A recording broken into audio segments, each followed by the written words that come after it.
Welcome to my YouTube channel Technical Dropouts. In this video, you will learn how to create and share a post on LinkedIn.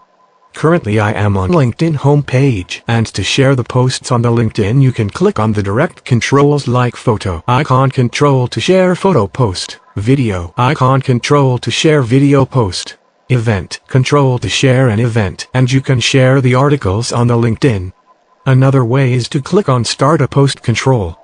Create a post dialog will get open, and then you can choose different post option like photo, video, document, etc. Here I will show you how to create a photo post and share on LinkedIn. I will click on add a photo control and select a photo, and then click done button on edit your photo dialog, as I don't want to edit it, but you can edit it by using edit control. Now you can enter some text for the post on what do you want to talk about edit field. And then click post button. Once you do so, your post will be created and shared. You can locate your post under feed section. Thanks for watching this video. Please subscribe to my YouTube channel for more such videos.